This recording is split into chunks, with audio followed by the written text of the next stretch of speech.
I discovered the secret to becoming a go-to brand some 5 years ago on a shopping trip in Paris, of all things. I have three daughters. I'm blessed with three daughters. And on their list of things that they wanted to shop for right at this on this particular journey was they wanted to go to a shop called Abercrombie and Fitch. Now, I don't know if you know Abercrombie and Fitch, but it's a sort of a high-end retail shop which sells really nice clothes for young boys and young girls, and my daughters want to go there. So we took Le Metro up to the Arc de Triomphe end of the Champs-Elysees, where allegedly this Abercrombie and Fitch was. And we started to walk down, and after an hour and a quarter, we got to the Place la Concorde end of the Champs-Elysees, and we have not found this Abercrombie and Fitch. Now, I'm getting a bit frustrated because I'm not big on shopping trips, it has to be said. And so the mobile phones are out and they're working out where it is. And it's definitely somewhere up on the left-hand side. So we walk back up the left-hand side, and there in a screen, in a face, was this sign, a metal Abercrombie and Fitch sign.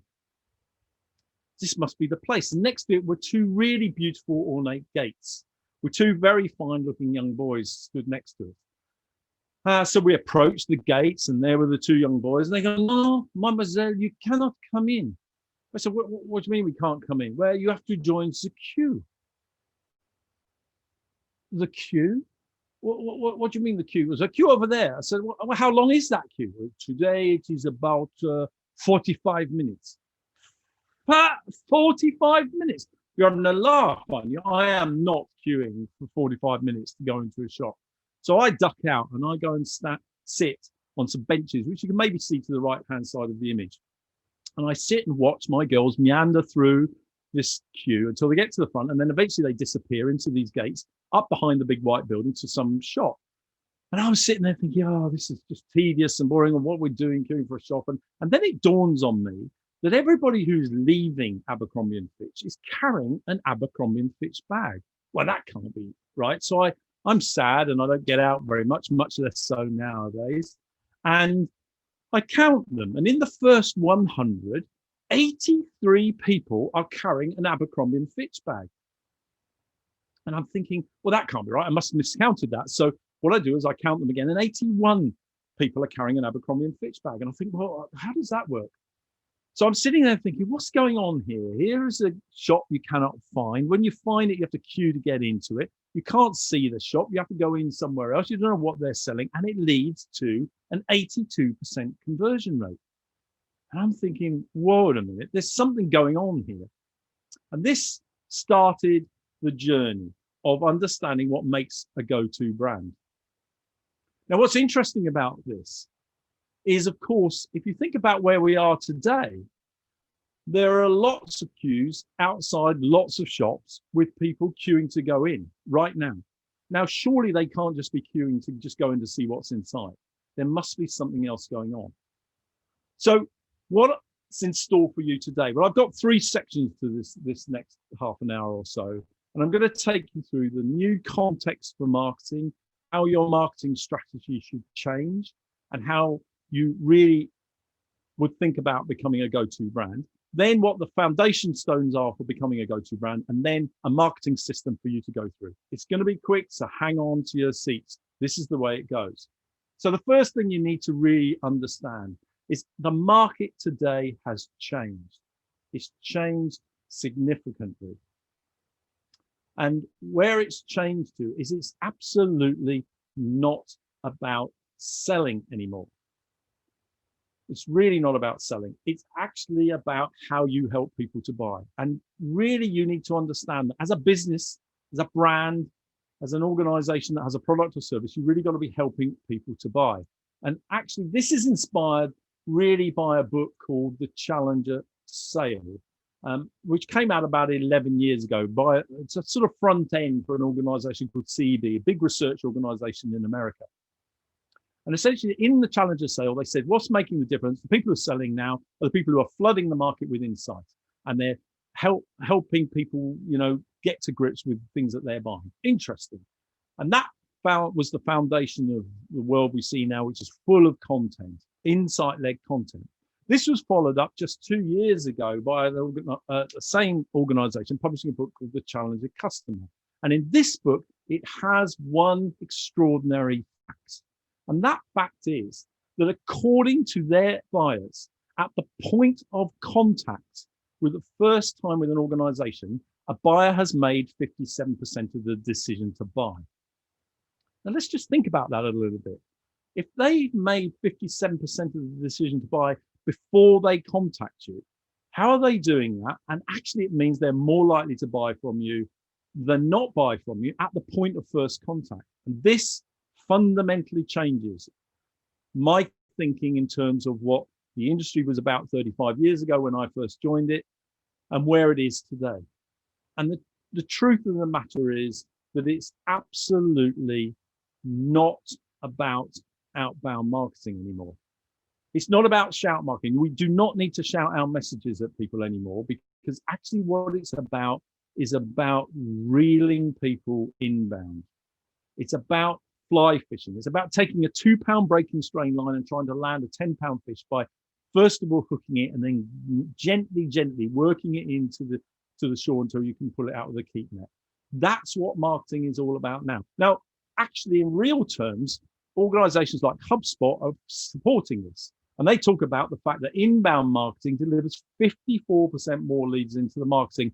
And you'll see I've crossed out what we consider to be the F word in our business.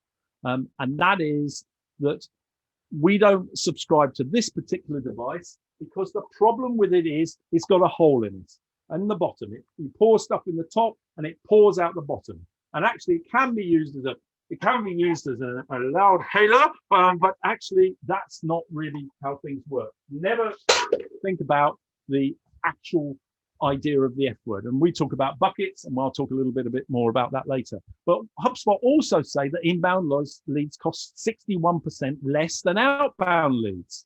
So here's a real business case for you for really thinking about your marketing and using it to help marshal the inbound leads that are coming to your way. Now, why are they coming that way? Well, the interesting thing is that up to 88% of people undertake pre-purchase research, according to the E-commerce Foundation and Mary Meeker of Kleiner Perkins. Now, Mary Meeker has been commentating on the internet for as long as I can remember, 25 years, E-commerce Foundation. Actually, if you think about this, when you wake up in the morning and you got yourself a challenge, a problem, an issue, what you tend to do is really think about going online, checking it out, seeing what's available, and really, so this really does fit with the whole profile that people are heading towards you. And having got to grips with this in the last 3 or 4 years, it was easy helping clients really understand they've got to reverse the polarity of their marketing and make it an inbound thing. Is it suddenly changed again? And the reality is that Gartner bought CEB, the organization behind Challenger Customer and Challenger Sale. And they issued a new piece of research at the beginning of this year. And this threw up something really fascinating, because what's been happening is we've all been focused on providing amazing content to people in the interweb and across the ether. And it's all been very exciting. But now we as buyers go on there and we end up finding that actually much of the information, up to 89% of B2B buyers, indicate that the information they encountered was of high quality. And in fact, only 4% felt it wasn't of high quality, which means we as buyers are confused again. There's way too much information out there. What are we going to do about all of this? So the answer lies in the Gartner research. And what they're now advocating is that actually it's not about giving information away. It's not about telling information, but actually what we have to do is we have to make sense as brand owners, as business owners. We have to help them make sense of their buying decision. Now, when you think about this in the context of marketing, what you're doing as a brand, we need you to become the go-to brand by actually making sure that they go to you because you're making sense of the buying decision. And the reality is that 88% of people are searching right now online. You are probably being searched for by people who are already looking for you. They're heading your way right now. Are you providing the right directions through insight and making sense so that you're the only solution. And this is the real trick to becoming a go-to brand.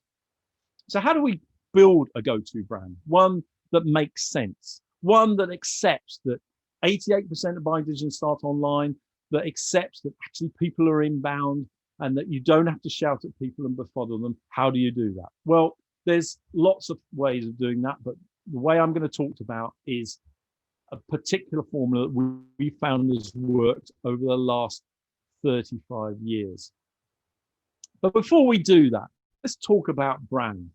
Now, I'm responsible for a company called the Brand Bucket Company. I know what a bucket is. I expect you know what a bucket is. But what's a brand? And whenever I ask audiences, and I've asked over 3,000 marketing directors what they think a brand is, they talk about it being a logo or a look and feel or something in the buyer's mind or a mark of quality or an asset to a business. All of these are not correct. And actually, when I, in 1999, became the youngest managing director of the top 200 advertising agency, which had at the heart of it this brand bucket, which I then bought 2 years later when I bought the whole agency. I asked the board at the time, I know what a bucket is, what's a brand? And we didn't know the answer either. So in 1999, we spent some time coming up with a definition of brand. And I'm going to share that with you right now. So we define brand as every experience that affects the relationship between a product or service and its buyer. So let me just explain that in more detail. The first thing you need to really understand is that in truth, a true brand does not exist in anybody except the buyer's mind. In other words, they've given you the one currency they have available, which is time. Now, that may have come in the form of money, but we need to spend our time earning our money. So when they give you money, they're actually giving you their time. And until that point, until they've been able to place a value on how difficult it was for you to produce your product or service and for them to earn the money to get that product or service, they don't really have a true sense of what you are as a brand. But the key thing about brand today is that it's a relationship with your product or service that they value more than the relationship they have with their money. And if you can actually create and make sure every experience in your business from top to toe across every system and process is about portraying that relationship, eventually what they're going to do is go, I think what you've got is worth more than I think my money is worth, and they'll give you the money in exchange for your product or service. That is a definition of brand that's held us together since 1999. And it's all about relationships. And in fact, if you think about business is simply a system and process that allows you to generate commercialized relationships. In other words, relationships that when you sell them, you have more profit and whatever else you're doing. So it's really important. So how do we build these relationships? How do we go about doing that? Well, you'll appreciate it's a complex thing, and I'm selling that on a regular basis. We've been using a thing called the Brand Bucket marketing system. It was commenced in 1985 when it was first created for Saab. It's been used on over 4,700 brands worldwide, and I personally have been used it on over 570. So let me just touch on the two key foundation stones. The first foundation stone that you must have in order to build a go-to brand is you must have a story that makes sense to people. And we call this in our world, in the technical world, we call this a value proposition.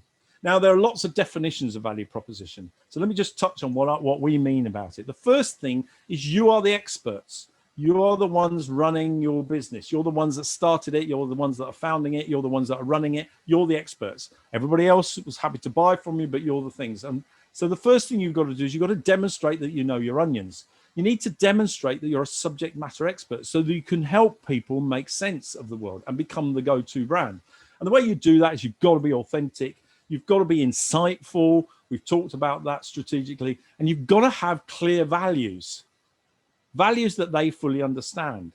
Now, we've identified that there are actually 4 values beginning with B, the 4 Bs we call them. And what they do is these 4 Bs make up the 4 value sets. And we end up creating a tool that looks like this. We call it a brand galvanizer. And if you're smart, you'll see it's kind of an aerial view into a bucket. And the first set of values you've got to create are your behavioral values, your style of doing business. The reality is you're not the only one in the marketplace providing the product or service that you've got. And the thing that absolutely differentiates you is your style of doing business, how you deliver. That's what people are buying into. It allows us to have multiple cars, multiple supermarkets, multiple software platforms, etc., etc. It's actually the style, the way you do. You must define your behavioral values. You must also define what your benefits are, why people should buy from you. What is it you're going to do that's going to make a difference to them? So now you've got your style values, and they underpin your benefit hierarchy. And finally, what you need to do is, second rule of 7 Habits of Highly Effective People, Stephen R. Covey, begin with the end in mind. You've got to define what you want people to believe about your organization from a value point of view, so that they can actually, you can judge whether the materials, the marketing activity, the inbound strategy you're going will actually make a difference. And then finally, the final B is what you want to be famous for. So think of a central tenet, a central idea of what you want to be famous for. Now, these 4 sets of values, beginning with B, behaviors, benefits, beliefs, and what you want to be famous for, form one part of the relationship. It's your story. The second part of the relationship is you must define your ideal prospect. It's critical that you do that. And again, too often I'm seeing people use a very outdated tool called demographics. This was created by the broadcast outbound industry to befuddle you, so you knew you didn't realize you were being conned, at spending most of your money on people who would never buy from you. It's not of no interest whether you're an ABC1 or you're in a certain age range, or you've got a certain bias towards different types of people, male or female, or whether you've got a disposable. It's all irrelevant nowadays. This is no longer an effective marketing tool. Or a targeting tool. What you should be doing is you should be creating what we call a psychographic profile. And a psychographic profile is really a narrative about your ideal prospect that explains how they think, how they feel, what their experience is, and what their expectation is, what their ambition is, what their aspiration is. This characterizes all of that. Now, this particular picture was taken in Lisbon in Portugal, and it's of a brand called Brandy Melville. You can tell I've got 3 young daughters, can't you? Because they've explained to me that in this shop, all the clothes are one size and one size only. Whoa, let's just think about this. So in other words, you can go in and they'll either be too loose, fit perfectly, or a little bit tight. But you are limited to the type of thing. Now, bear in mind, young people want to be individuals. They want to be cool. They want to do all that sort of thing. What these guys have done is they've identified a particular style, a particular approach, a particular way for a particular type of person. And the thing that fascinates me about this picture is if you look at all the people coming in and out of Brandy Melville, they're all broadly of a similar body shape. They are self-defined. Marketing has been used, brand has been used as a go-to brand that only certain people can go to. You can do this with your business, because it really is no longer about what you know. It's no longer about why you do it or why you know it. And actually, it's all about how you communicate. So for the third part of this presentation, let me give you a formula for how you can communicate this. And actually, we've systemized the marketing into really 3 engagement levels. And we call this on the ed.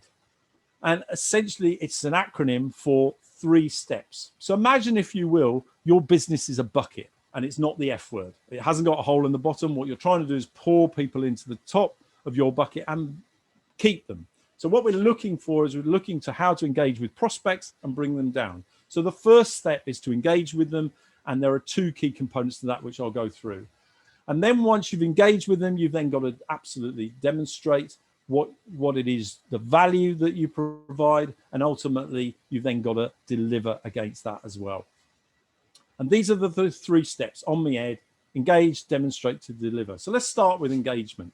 Well, there's the first thing you've got to do is obviously you've got to get known. It's pretty damn obvious. You've got to get known. You've got to raise awareness. And there's 3 real core ways of doing that. First of all, your name is a good start. You can make your name famous. So if you want to be a Gucci or a Chanel or a Sainsbury's or a Tesco, or you want to get your name famous, or an Apple, then that's a good start. But it's expensive, guys. It costs a lot of money. So that's not necessarily. You can also come up with an advertising idea or a tagline or something which you can be famous. And there are lots and lots of different famous phrases, and some have appeared in our vernacular and we know them. We know them all. But again, it's very, very expensive. The most effective way we found is to generate a brand property, a something, an icon, a something that you can attach yourself to that reflects your value proposition and actually is something that whenever people see it, they're kind of reminded of you and your business. Take, for example, this number. It's just a number, but does it mean anything to it from a brand point of view? Does it remind you of any particular brands? Is it something that you're familiar with? Well, for the majority of people, it tends to be, because it's actually the Heinz number, 57 varieties. It's embossed in the glass. It's so important to them. But the critical thing about number 57 is it was completely made up by H.J. Heinz. And in fact, he decided on the number 57, and then he made every single touch point that he possibly could in his business about 57. The telephone number was 57, 57, 57. They moved to an address in Pittsburgh, which was 57 some avenue. If up to 1969, if you wrote to Heinz about your 57th birthday, they would send you a box of 57 products. And in the early 90s, they paid $57 million for the Pittsburgh Steelers Stadium so they could name it the Heinz Stadium. Every single interaction with that particular business, whenever you came onto it, was about Heinz 57. The brown bucket was used to make the FedEx logo popular and recognized throughout Europe when it launched it in Europe. And what we did is we created campaigns around their brand property, the arrow. And there were loads and loads of ads about how they got you there absolutely overnight on time. And it was all about the arrow. Now, I'm paid to ruin your lives if you didn't know that. So let me just show you this a few times so that you never not see the arrow again, because it's a really clever embedded thing. And the thing that I'm most proud of in my career is this. I'm responsible for making this famous. We did it in 2002, 2003, at a time when this charity was thinking about abandoning it altogether and going to something else. And we made it the center of the logo. We created a motif around it and a whole value proposition around it. And that you can see everywhere. And that was way back in the early 2000s. More recently, I've been responsible for producing this brand with a child ringing a bell. And that absolutely is at the very epicenter of everything they do. And some of you may have seen this commercial with children ringing a bell, which is really what happens when they come to the end of their treatment, often as a result of the work that Children with Cancer UK do. Apologies to anyone who that's a sensitive area. You can do this too with your business. And that's the first step. That gets people into your bucket. The next thing you've got to do is you've got to match to their image, and we call this image match. And the way to do that is to look insightful, to look clever, to look smart, to help them understand the way they do those things. Now, let's just look at Abercrombie & Fitch online. The thing about Abercrombie & Fitch online, when you type it in, is they've got Facebook, they've got Instagram, they've got LinkedIn, they've got Twitter, but they've also got all sorts of other things. They've got YouTube channel, they've got a blog site, they've got even active on TripAdvisor. Now, when you look at this, you suddenly realize you're looking at their shop, because that's when I can see their clothes. I can see them being modeled. I can see them being fashioned. I can see people talking about them. I can see people like me. Actually, they're not like me. You're right. But actually, I can see them like me if I'm a buyer, if you're one of my daughters, and you decide what you want. So actually, you decide what you're going to buy long before you go to the store, at which point you're prepared to wait to get in. You don't even have to see the shop because you know they're selling this at the moment. You need to do this too. You need to flood the marketplace with your information and be insightful. But you might say, oh, well, hold on, that's young people. Well, let's look at Oracle. Oracle are exactly the same. If you go onto the social media on their Twitter, Facebook, LinkedIn, YouTube, they've also got blog sites, they've got video sites, YouTube, they've even got an Instagram account. We can all do this with our businesses. They are flooding the market with insights. So as people come into the online arena looking for the kind of offers that Oracle give, they're going to be absolutely nailed on at the time. Now, you need to engage people to get them into your bucket. And the way to do that and make sense with all your subject matter expertise is you've created this awareness, and now you're going to make sense. You can do that with blogs, you can do it with forums, you can do it with networks, you can do it with showcases, you can do it with podcasts, you can do it with getting to bed with various influencers and distribution channels and things like that. What you need to do is get insight out at the top of the bucket, so that actually what you're going to. So the reality of this is, I've now got you in and you're very emotionally engaged. So you're fully engaged, and the next step is now to take that emotion and turn it into a demonstration of your values. And the way to do that, again, two key components, is you need to communicate what you're going to give people. Now, this is where my favorite formula for value kicks in. And this, I love this from Heskett. And so the value is defined as product quality plus service quality divided by price paid plus ease of doing business. And the critical thing about this is the perception of value. And this is what's fascinating, is not equally divided about that. But according to Gallup, 85% of the perception of value comes from service quality and ease of doing business. So when you're building your business systems and processes, you need to apply marketing thinking to it and make them easy to use. And if you look at the brands that have appeared from nowhere in the last 10 years, actually they all do this. It's fascinating. And once they've got engaged and they kind of understand what you're going to give them, you must give them the next key step in marketing. And all businesses should be doing this, and it's really critical, is what you've got to do is give everybody a test drive. And this is the fourth step. So, and this is probably when they visit your website. So make your website a booking site for test drives. So here's one of the UK's leading chiropractors. You can rate your health, do a free health check, or book a massage. This is what you are greeted when you reach their website. On the B2B front, this is a site that we created for a chemical company. And there you can talk to an expert, get a quote, or request a test kit. It allows people to do something with you, which is critical. So now what we've done is we've brought them into demonstration. We enabled them to make 57% of the decision to come to you, and you've become the go-to. You've offered them a test drive, and then you remove the test drive and they want to buy. That's pretty critical. So at that point, most marketing people run for the hills. They've done their job. They've taken the suspect, they've turned them into a prospect. They've actually taken them from being a cold lead to a warm lead to a hot lead, and then you've converted them to sale, and they've gone to lunch. This, we found back in '85, was absolutely the wrong time to disappear, because what you've actually got to do is apply marketing thinking to your delivery. And here is a purchase health warning. Do not treat your buyers as customers. The customer is dead. They are not as loyal as you think they are. What you have to do strategically is think of them as paying prospects. The only difference between them being a prospect before is they're now paying you. They can go off anywhere. So you've got to treat them as a prospect throughout your journey. And the way you do that is you make the fifth step, we call usage, you make an amazing experience. You deliver an incredible experience. And if you think about brands, if you've got an Apple product, you probably realize the box is amazing. There's all sorts of things that, think about the brands you really love interacting with. They make post-purchase truly amazing. And then what you need to do is you need to build loyalty. And this is the final step in the bucket. You've got to build loyalty. In other words, what you've got to do is you've got to say thank you to people all of the time. Thank you for being a buyer. Thank you for supporting our business. Thank you for supporting our mission. Thank you for supporting all the great things that we do.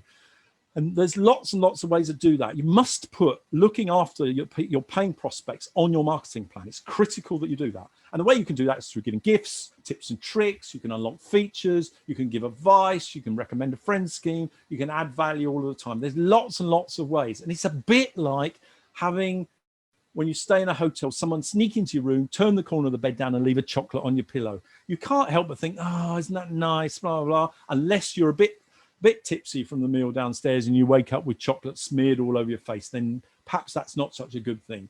But the reality is that what's going on here is that adding value all of the time. It's really cool. So that generates repeat purchase, creates advocacy. It's all about the numbers. The leakage is, if you want one prospect at the bottom, you need to do 3 to 5 test drives, 30 to 50 inquiries on your website, and marshal the 57% inbound. If you build relationship-led marketing and round your systems and process, you're going to be ready for AI. So do keep an eye on that. So in summary, To become the go-to brand, start with your value proposition, define your ideal prospect, focus on inbound, run your marketing as a process. We use on the Ed 6-step bucket methodology. You've got to engage, making sense of your market, be insightful, demonstrate your value, and deliver, making buying from you amazing. And finally, build valued relationships with an eye on AI in the middle of that. I've been Barnaby Wynter of the Brand Bucket Company. Look me up on the web.